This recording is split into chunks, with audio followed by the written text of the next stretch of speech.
இப்போ விஜயே வந்து லாரன்ஸை நம்முடைய கட்சியில் சேர்த்துக்கலாம்னு நினச்சிட்டு இருக்காருன்னு வைங்க. இப்போ இந்த பிரியாணி விவகாரம் பெருசாக போயிட்டு நாளைக்கு நீ அரசியலுக்கு வந்தால் நான் விடமாட்டாங்கிற அளவுக்கு இவங்க கோவப்படுறாங்க. இந்த கட்சியில் சேர போகிறாங்கன்னு அவர் அறிவிச்சிருந்தா இந்த நாய் பிஸ்கட்டு பிரியாணி இந்த மேட்டரே வந்திருக்காது.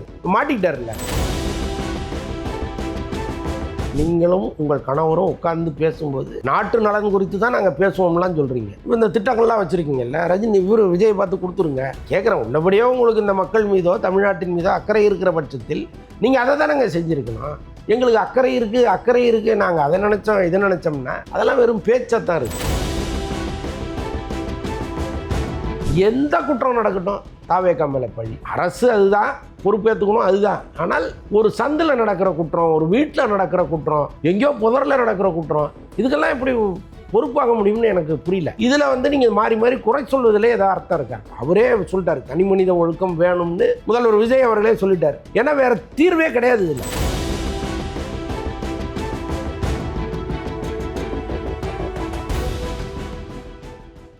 கலர் கண்ணாடி வியூவர்ஸ் எல்லாருக்கும் மிகப்பெரிய ஒரு வணக்கம். இன்னைக்கு சோஷியல் மீடியா ஃபுல்லாக மிகப்பெரிய டாக்காக இருக்கிறது வந்து பாலிடிக்ஸ் அண்ட் சினிமா. ஸோ இதை பற்றி நம்மள்ட்ட வந்து விரிவாக பேசுறதுக்காக வந்திருக்காங்க மூத்த பத்திரிகையாளர், என்னோட ஃபேவரட், உங்களோட ஃபேவரட், எல்லாரோட ஃபேவரட் அந்தணன் சார் அவர்கள். சார் வணக்கம். வணக்கம். இருக்கீங்க? நல்லா இருக்கேன். லாரன்ஸ் அவர்கள், நானும் உங்கள் வீடியோவும் பார்த்தேன், பயங்கரமாக இருந்தது. அரசியலுக்குள்ளே வராங்கன்றப்ப பெரிய டாக் வந்து இருந்துச்சு, நம்மளும் சம்மந்தமாக பேசியிருந்தோம்.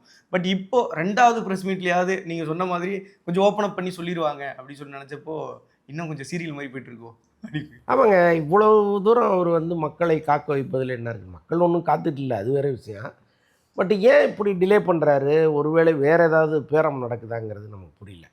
எப்போவுமே நாம் வந்து ஒரு முடிவு எடுத்துருவோம். இப்போ மக்கள் சொல்கிறதெல்லாமே நம்ம கேட்டுருவோம்னு கிடையாது.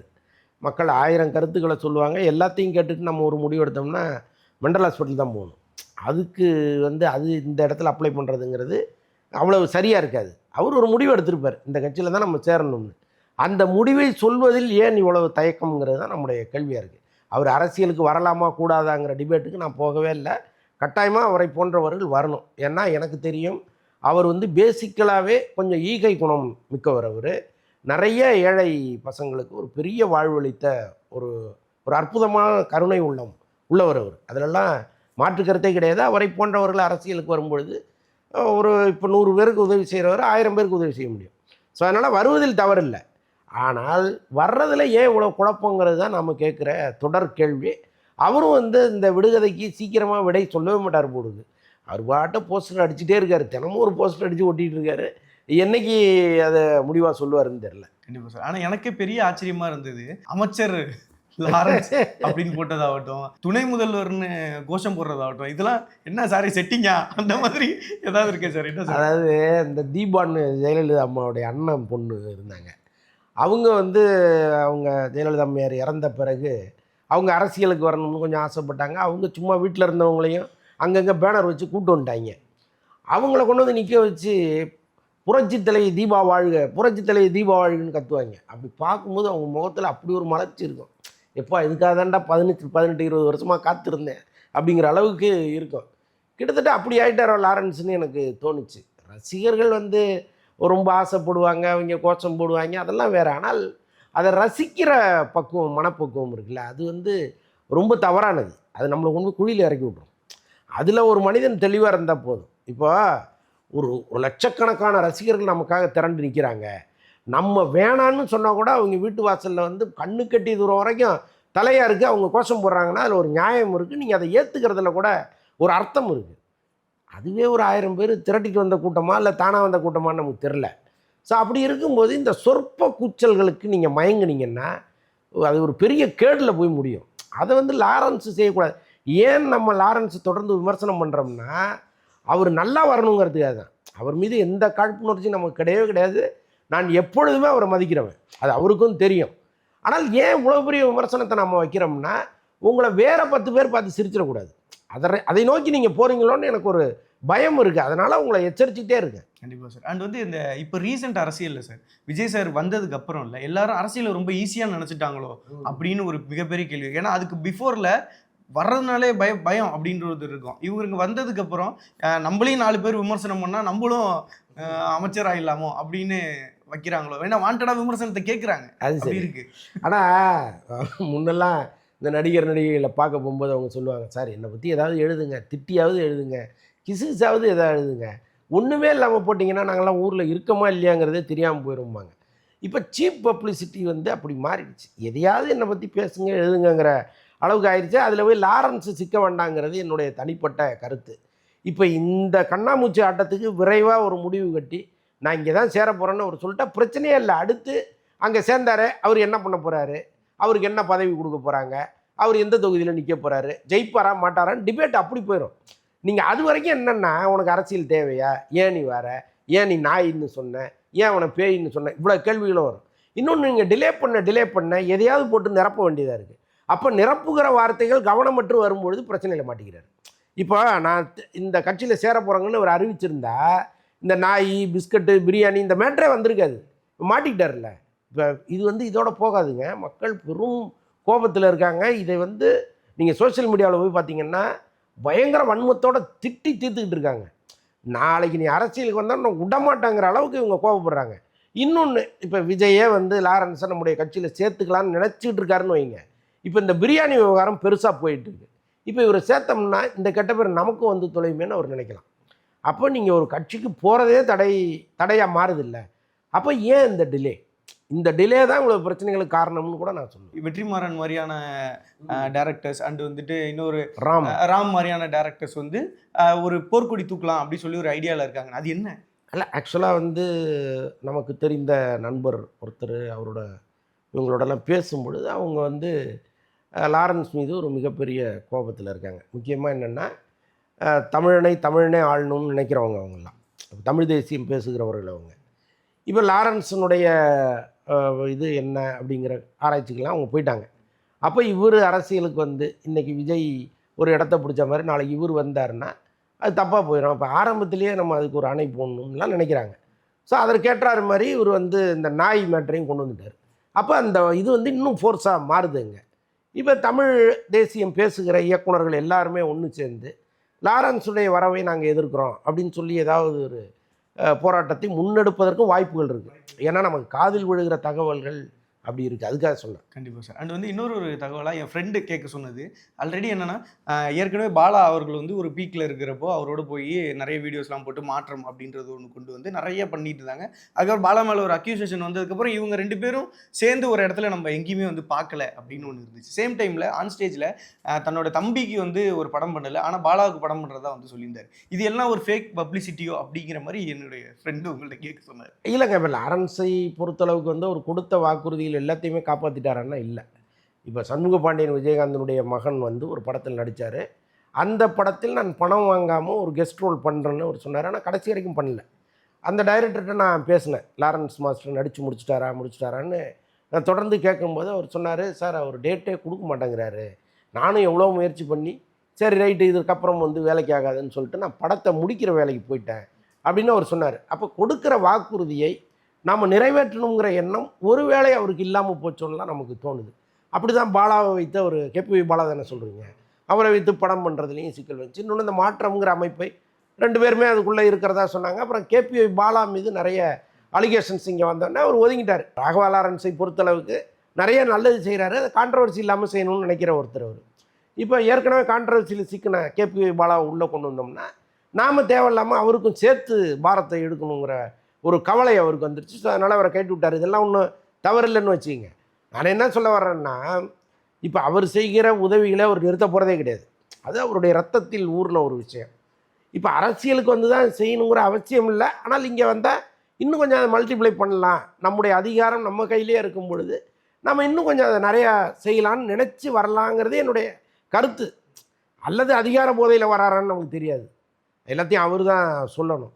பட் நாம் இப்படியெல்லாம் அவர் நினைக்கும் பொழுது அவர் ஒரு விரைவாக ஒரு முடிவெடுத்து வர்றது தானே சரியாக இருக்கும். கண்டிப்பாக சார். அண்ட் வந்து அடுத்ததாக லதா ரஜினிகாந்த் அவர்கள் வந்து ஒரு பேட்டியில் சொல்லியிருந்தாங்க, நோ கமெண்ட்ஸ் அப்படின்னு சொல்லிட்டு. விஜய் அவர்களோட 1 மாத அரசியல் எப்படி இருக்குது அப்படின்னு அவர் ஏகப்பட்ட விஷயத்தில் ஏகப்பட்ட டேர்ன் எடுத்துலாம் அந்த கேள்வியை கேட்டாலும் அந்த இடத்துல வந்து கருத்தையை வந்து சொல்லாமல் இருக்கிறது வந்து ஏற்கனவே முன்னாடி வந்து அவர் மேலே ஒரு பொறாமை இருக்கும் அப்படின்னு சொல்லி பெரிய அலிகேஷன்ஸ் போச்சு, ப்ரெஸ் மீட்லாம் வந்துச்சு. திருப்பி அதை உறுதிப்படுத்துதோ அப்படிங்கிற? இல்லைங்க, கருத்து சொல்வதும் சொல்லாததும் அவங்களுடைய சுதந்திரம். அதை வந்து நீங்கள் சொல்லித்தான் ஆகணும்னு வாய்க்குள்ளே கையோட்டெலாம் எடுக்க முடியாது. அது வந்து ரொம்ப தவறானது.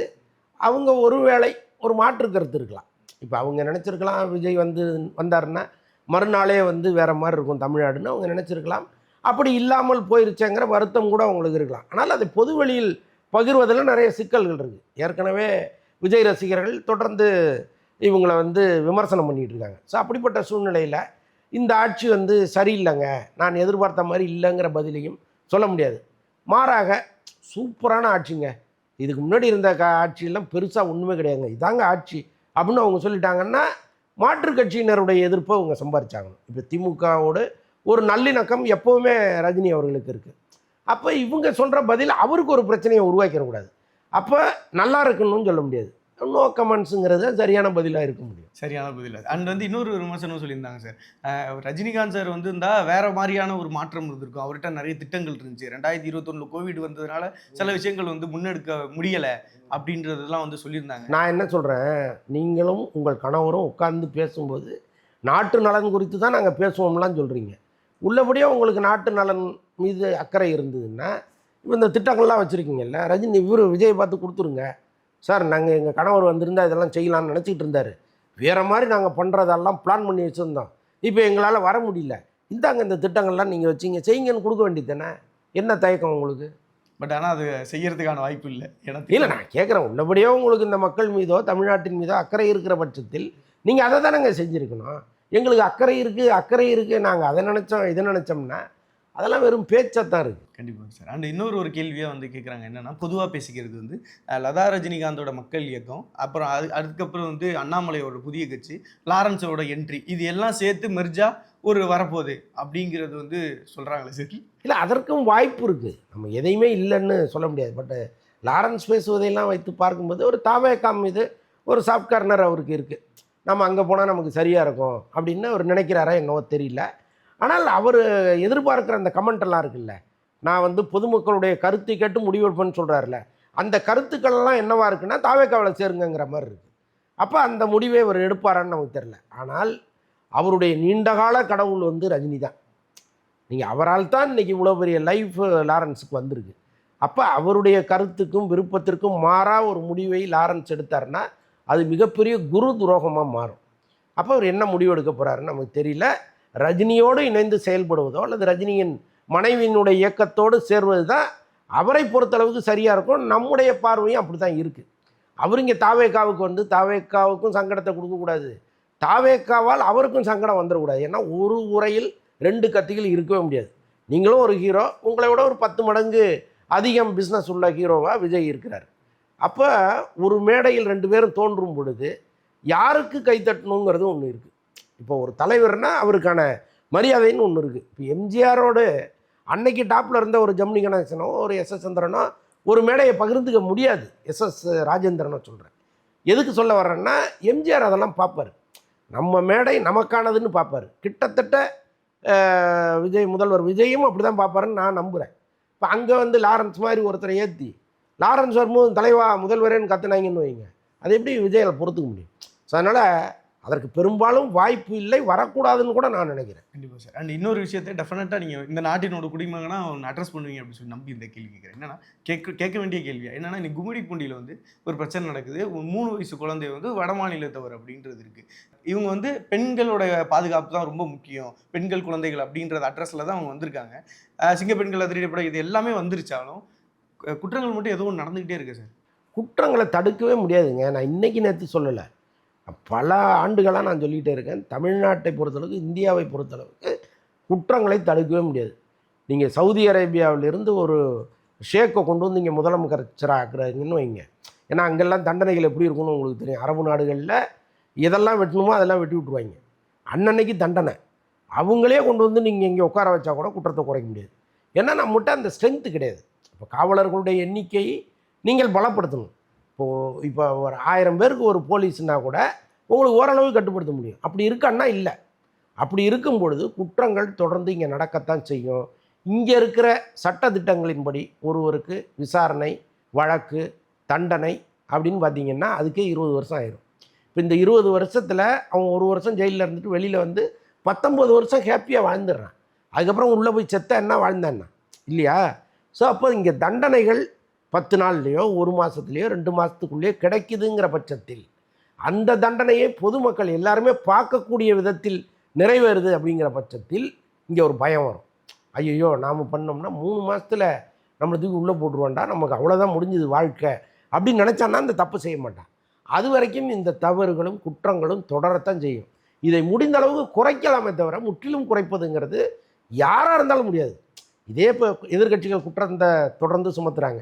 இதை பாருங்க, அங்கே நடந்துருச்சு, இங்கே நடந்துருச்சு, நீங்கள் என்ன சொன்னீங்க, என்ன நடக்குது அப்படின்லாம் கேள்வி கேட்பவர்கள் நாளைக்கு முதலமைச்சரானா கூட இதுதான் நடக்கும். அப்போ இதில் இருக்கிற யதார்த்தத்தை உணர்ந்துட்டு அமைதியாக இருந்துறது நல்லது. இதில் வந்து நீங்கள் மாறி மாறி குறை சொல்வதில் ஏதாவது அர்த்தம் இருக்கா? இப்போ அவரே சொல்லிட்டார், தனி மனித ஒழுக்கம் வேணும்னு முதல்வர் விஜய் அவர்களே சொல்லிட்டார். ஏன்னா வேறு தீர்வே கிடையாது. இல்லை, அவனவன் ஒழுக்கமாக இருக்கிறது ஒன்று தான் தீர்வு. எங்கேயோ சந்துக்குள்ளே நடக்கிறது, ஒரு தெருக்குள்ளே நடக்கிறது, ஒரு வீட்டுக்குள்ளே நடக்கிறதுக்கெல்லாம் அவர் எப்படி பொறுப்பாக முடியும்? கொழுந்தியா சண்டையா நாத்தனார் சண்டையெல்லாம் கொண்டு வந்து சேர்த்துருவோம் போடுது. தாவே காட்சியில் கொழுந்தனாரும் நாத்தனாரும் சண்டை போட்டுக்கிட்டாங்கன்னு தான் சொல்லலை, பாக்கி எல்லாம் சொல்லிட்டாங்க. எந்த குற்றம் நடக்கட்டும் தாவேக்கா மேலே பழி, அரசு அதுதான் பொறுப்பேற்றுக்கணும், அதுதான். ஆனால் ஒரு சந்தில் நடக்கிற குற்றம், ஒரு வீட்டில் நடக்கிற குற்றம், எங்கேயோ புதரில் நடக்கிற குற்றம், இதுக்கெல்லாம் எப்படி பொறுப்பாக முடியும்னு எனக்கு புரியல. யார் இருந்தாலும் இதுதான் நடக்கும்னு சொல்கிறேன். கண்டிப்பாக சார். அந்த வந்துட்டு எப்போவுமே உங்கள்கிட்ட பேசுகிறப்போ ரொம்ப நேர்மையான உண்மையான கருத்துக்கள் வரும். கருத்துக்களுக்கு மிகப்பெரிய நன்றி. நன்றி.